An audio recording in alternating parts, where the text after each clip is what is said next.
Bismillahirrahmanirrahim. Assalamualaikum warahmatullahi wabarakatuh. Salam dari Putra 47. Menyikap rahasia Gunung Qaf dan Nun. Rasulullah Shallallahu Alaihi Wasallam bersabda, sesungguhnya di balik Gunung Qaf terdapat sebidang tanah putih yang tiada tumbuhannya. Luas tanah itu seperti luas dunia 7 kali. Di situ penuh sesak dengan malaikat, sehingga andai kata sebuah jarum dijatuhkan dari atas, niscaya terjatuh di atas salah satu dari mereka. Tiap-tiap tangan mereka memegang bendera yang panjangnya 40 farsak. Tiap bendera tulisannya La ilaha illallah Muhammadur Rasulullah. Tiap-tiap malam Jumat mereka berkumpul dikelilingi gunung itu untuk merendahkan diri kepada Allah Ta'ala dan memohon keselamatan buat umat Muhammad Sallallahu Alaihi Wasallam. Jika fajar subuh sudah terbit, mereka berdoa, Ya Allah, ampunilah orang yang mandi hari Jumat dan yang datang menghadiri Jumat. Mereka berdoa dengan suara tangis dan keras. Lalu Allah berfirman, Hai malaikatku, apa yang kalian kehendaki? Mereka menjawab, kami berkehendak engkau mau mengampuni dosa umat Muhammad Sallallahu Alaihi Wasallam.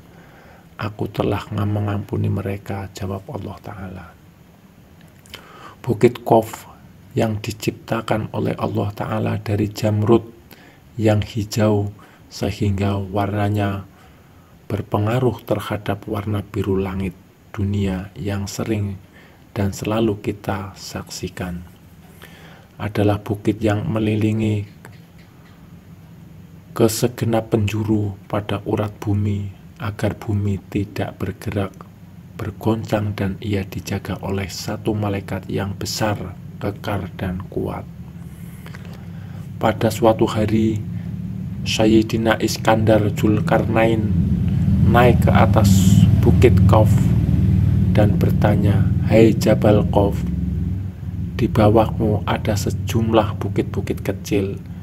Coba ceritakan padaku kekuasaan Allah Ta'ala yang demikian itu.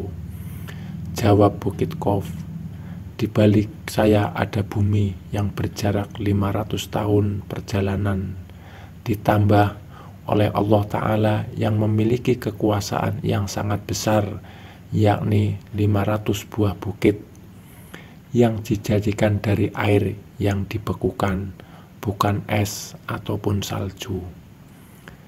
Dengan air yang dibekukan dimaksudkan sebagai daya tahan terhadap lapisan-lapisan bumi agar tidak habis, hancur, terbakar oleh kedahsyatan panasnya api neraka yang ada di bawah lapisan bumi yang terbawah. Dan dipancangkannya di bumi itu gunung menjadi pasaknya agar kamu tidak berguncang. Quran Surat Luqman ayat 10. Dan bersegeralah untuk mendapatkan ampunan dari Tuhanmu serta mendapat surga seluas langit dan bumi yang disediakan bagi orang-orang yang bertakwa. Quran Surat Al-Imran ayat 133. Seluas langit dan bumi memberikan arti 2 kali lipat. Langit berpasangan dengan bumi, matahari dengan bulan, siang dan malam. Maha suci Allah yang telah menciptakan segala sesuatu berpasangan. Quran Surat Yasin ayat 36.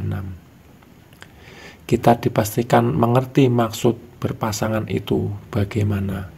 Tentunya luas, panjang, lebar, dan besarnya adalah sama. Kalau tidak sama, orang Jawa menyebutnya pincang.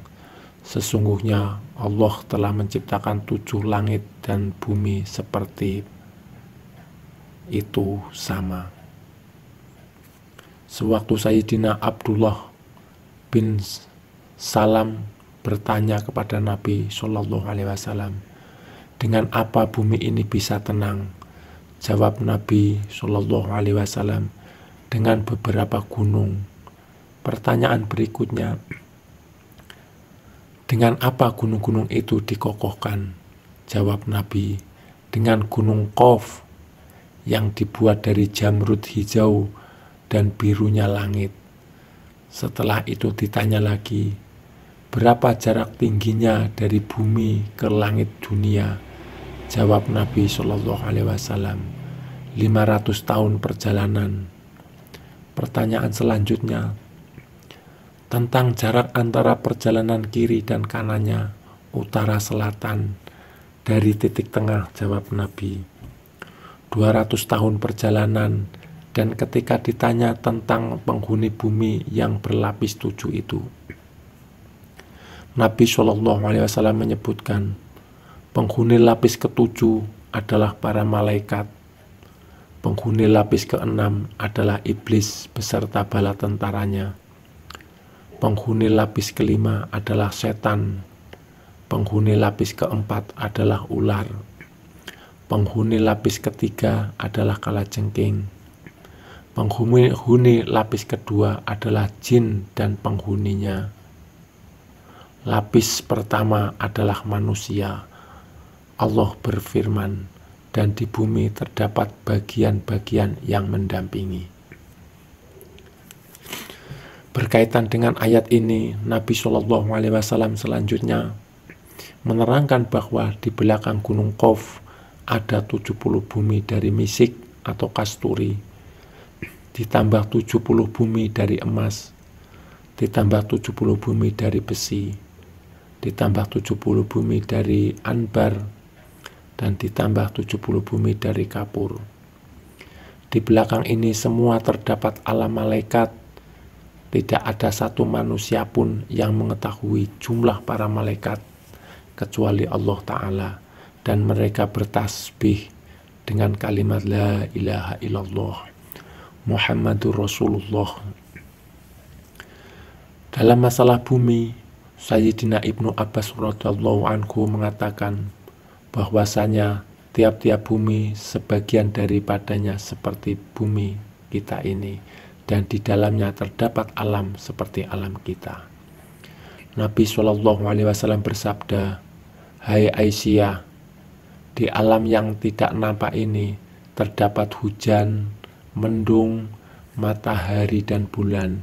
Tidak ada yang mengetahui kecuali kekasih Allah yang orang-orang baik.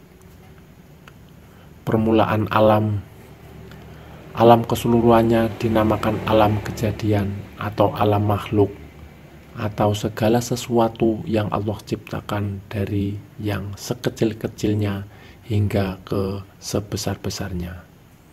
Makhluk ciptaan Allah Ta'ala bisa dibagi menjadi 3 peringkat alam, yaitu alam syahadah, alam misal, dan alam arwah. Alam syahadah adalah benda dalam arti kata yang luas. Jangan menyangka sesuatu yang jauh dan tidak dapat dipandang dengan mata kasar itu sebagai bukan benda. Jika bintang merupakan benda yang paling jauh kelihatan pada pandangan kita, yang lebih jauh daripada bintang dan tidak dapat dipandang juga termasuk dalam kumpulan kebendaan. Benda atau jisim bisa dibagi menjadi 3 kategori. Yang pertama adalah jisim yang bisa dilihat, dipegang. Yang kedua, jisim yang tipis, yang tembus pandang. Yang ketiga adalah jisim halus yang gaib. Ketiga jenis jisim tersebut bisa didapati di dalam alam syahadah. Alam syahadah dibagi menjadi 4 peringkat alam. Yang pertama, alam langit dunia, alam bumi, alam langit-langit, dan alam al-kursi yang agung. Yang pertama, alam langit dunia. Satu bagian kecil dari alam ini adalah planet bumi di mana tinggal di atasnya makhluk yang berbangsa manusia. Planet bumi bersama-sama bulan dan planet-planet yang lain berada di dalam satu tingkatan alam yang dinamakan sistem matahari. Pada mulanya ahli astronomi menyangka matahari menjadi pusat dari alam. Penemuan kemudian menunjukkan matahari hanyalah sebuah bintang di antara jutaan bintang. Apabila ilmu astronomi semakin maju, manusia menemukan maklumat bahwa perkumpulan bintang-bintang yang sangat banyak membentuk satu galaksi.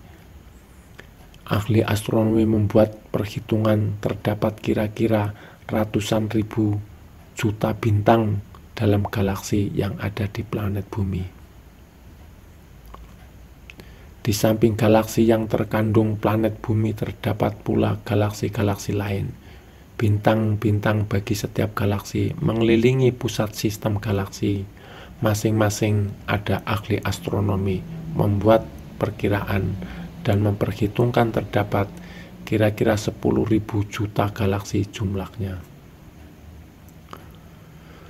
Setiap galaksi bergerak dengan kecepatan yang berbeda. Galaksi yang dekat dengan kita lambat pergerakannya, sementara yang lebih jauh lebih cepat pergerakannya. Pada jarak tertentu, galaksi tidak terlihat lagi karena ia sudah lebih cepat daripada cahaya. Ia membawa cahayanya bersama-sama dan tidak mungkin lagi cahayanya tersebut sampai ke bumi. Hasil penemuan melalui teleskop melahirkan teori-teori untuk menceritakan keadaan galaksi. Telah batas teleskop, timbullah istilah grup mata galaksi. Ahli agama yang mendapat sains dengan izin Allah Ta'ala dinamakan ahli al-haq, artinya pakar yang sebenarnya. Ada juga kalangan masyarakat menamakan mereka sebagai manusia kebenaran atau orang kebenaran. Malangnya pula, manusia kebenaran dianggap sebagai orang yang betul-betul tertutuplah rahasianya sebagai ahli sains yang hakiki dan tidak adanya orang-orang bertanya perkara sains kepadanya. Penghulu dari semua ahli al-haq, Nabi Muhammad SAW telah menjelajah ke seluruh alam maya hingga ke puncak yang paling tinggi, yang tidak ada lagi alam kejadian setelah itu. Baginda Rasulullah SAW menceritakan apa yang baginda saksikan. Cerita yang dikabarkan oleh Rasulullah SAW menjadi pedoman bagi ahli al-haq yang lain untuk mengambil rahasia alam maya. Seterusnya, mengembangkan teori alam maya berdasarkan kategori keterangan Rasulullah SAW yang penyaksian mereka sendiri. Bertobahlah maklumat tentang alam maya yang telah dikeluarkan oleh manusia-manusia kebenaran yang tidak pernah mempelajari sains dan tidak tahu istilah-istilah sains. Mereka menggunakan istilah mereka sendiri. Timbullah teori bumi berada di atas tanduk lembu. Lembu pula berada di atas belakang ikan nun. Lembu menemukan rambut yang tumbuh di atas belakang ikan. Apabila lembu bergerak, terjadilah goncangan di atas bumi. Mendengar teori yang demikian, orang terus menutup telinga. Tidak masuk akal. Padahal teori itu dikeluarkan oleh seorang yang diakui ilmunya oleh Rasulullah SAW, karena baginda sendiri mendoakan agar mengaruniakannya ilmu dan kefahaman. Beliau adalah Ibnu Abbas radhiyallahu anhu. Apabila ahli nujum membuat teori mengenai bintang 12, di antara 12 bintang tersebut ada 2 bintang yang dimanakan lembu dan ikan. Ada pengaruhi di antara bintang lembu dengan bintang ikan, dan juga bintang-bintang lain kepada penduduk di atas muka bumi. Teori ahli nujum tersebut diterima dengan penuh yakin sehingga bisa dikatakan semua orang tahu bintangnya masing-masing. Ketika kembali kepada alam langit dunia, kita mulai dari satu planet yang bernama Bumi, di mana kita tinggal di atasnya.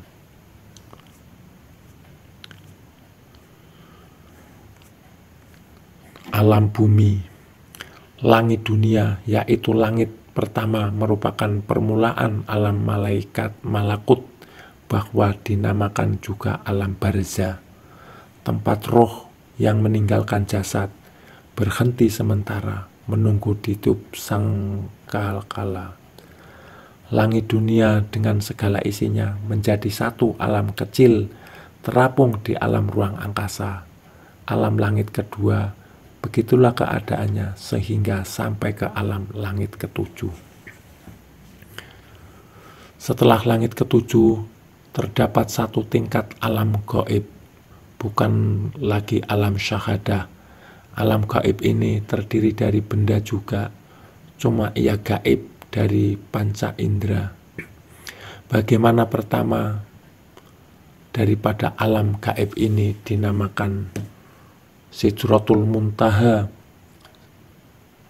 Sidrat bermakna pokok, bidara atau muntaha bermakna yang penghabisan. Sidratul Muntaha bermakna pokok, bidara yang penghabisan. Ia merupakan satu tingkat alam yang menjadi perbatasan tempat berhenti perjalanan dan ilmu makhluk yang dari alam atas dengan alam bawah. Apa saja yang datang dari bawah berterhenti. Di Sidratul Muntaha ada apa saja yang turun dari atas juga berhenti. Di Sidratul Muntaha hanya yang mendapat izin dapat menyeberangi perbatasan ini. Peristiwa Mi'raj menceritakan kemudian baginda Shallallahu Alaihi Wasallam sampai ke langit ketujuh. Tiba-tiba didapatinya Nabi Ibrahim alaihissalam. Kemudian aku, Nabi Muhammad Shallallahu Alaihi Wasallam, diangkat ke Sidratul Muntaha. Tiba-tiba kelihatan buahnya seperti tempayan dan daunnya seperti telinga gajah. Pada planet bumi kita ada pulau-pulau seperti tempayan dan semenanjung seperti telinga gajah. Alam Sidratul Muntaha juga mempunyai ciri-ciri yang demikian. Pada bagian tengah Sidratul Muntaha terdapat Baitul Ma'mur yang menjadi pusat.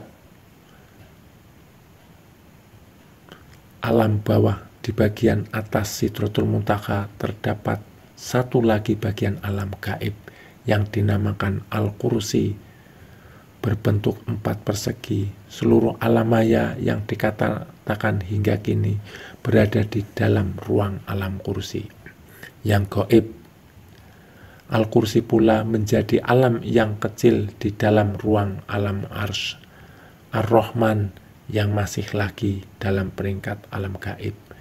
Di bawah daripada Arsy Ar-Rahman terdapat satu kumpulan surga 7 tingkat. Darul Jalal, Darussalam, Jannatul Ma'wah, Jannatul Khuldi, Jannatul Naim, Jannatul Firdaus, dan Jannatul Adn. Di kanan Arsy Ar-Rahman terdapat pula sepadan yang memisahkan alam yang di atasnya dengan alam yang di bawahnya, dinamakan Sidratul Muntaha kedua. Arsy Ar-Rahman dan Sidratul Muntaha kedua berada di dalam ruang angkasa, bulatan alam syahadah. Semula yang dinamakan Al-Mastawa. Al-Mastawa bukan lagi alam gaib tetapi alam nyata. Pada keliling permukaan Al-Mastawa terdapat lauh mahfud yang padanya Al-Qalam menulis perintah Allah Ta'ala. Alam langit-langit, alam bumi bergerak pada satu lingkaran mengelilingi satu pusat yang dimanakan kolbu langit-langit. Setelah lakaran putaran alam bumi, ada pula 7 lingkaran lain menjadikan 8 lakaran semuanya. Pada lakaran pertama hanya alam bumi berputar mengelilingi kalbu langit-langit. Pada lakaran kedua terdapat 70.000 bulatan alam-alam mengelilingi kalbu langit-langit. Begitu juga pada lakaran ketiga sehingga lakaran ke-8 bulatan alam pada 7 lakaran setelah lakaran alam bumi, setelah dinamakan alam langit-langit 7 lapis. Alam barzah yang sekarang didiami oleh para malaikat. Ini adalah kumpulan surga yang kedua, juga mempunyai 7 tingkat dan memakai nama yang sama seperti surga kumpulan pertama.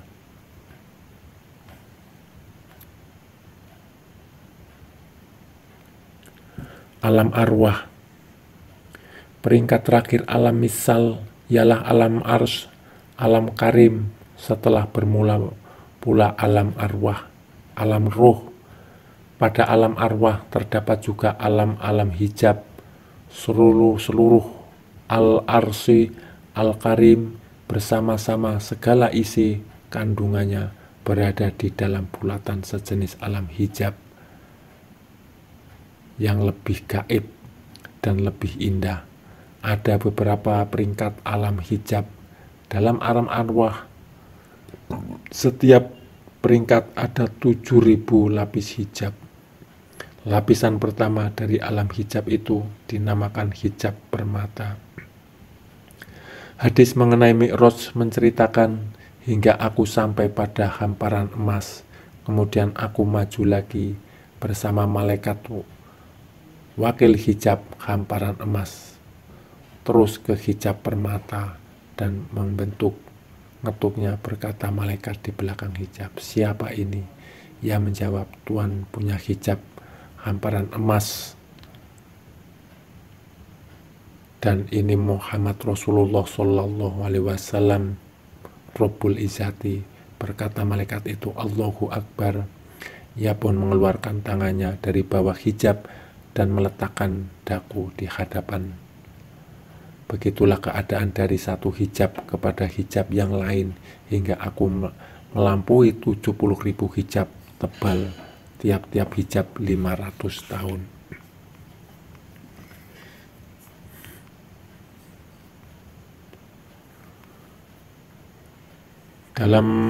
Di bagian atas Al-Azim yang paling luar dan paling tinggi, terdapat satu alam yang besar dan indah dinamakan Kubah. Ia merupakan tempat yang paling tinggi dalam seluruh alam makhluk. Kubah ini merupakan surga yang lebih indah daripada surga-surganya yang lain. Ia juga terdiri dari 7 peringkat surga seperti surga-surga yang lain.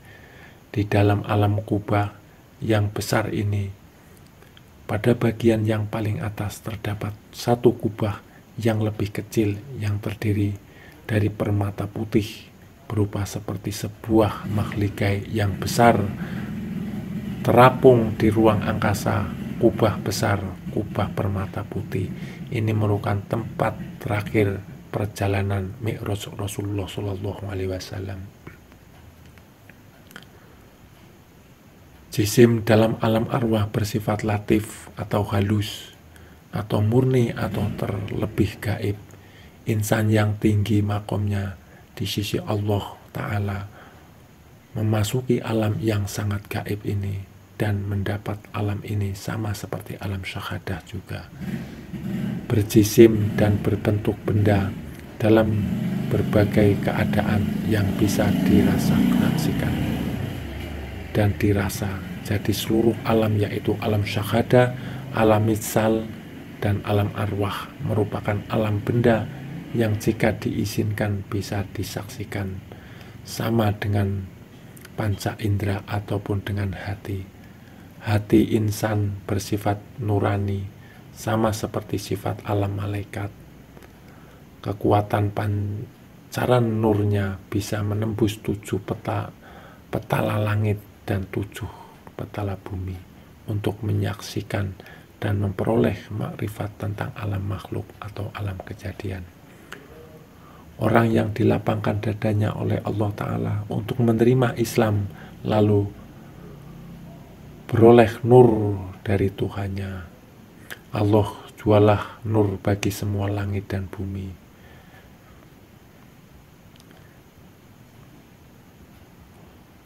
Dipimpin Allah kepada nurnya bagi siapa yang ia kehendaki.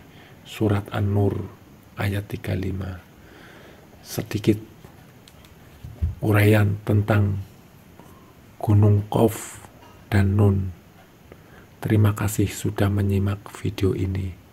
Mudah-mudahan bermanfaat. Wassalamualaikum warahmatullahi wabarakatuh.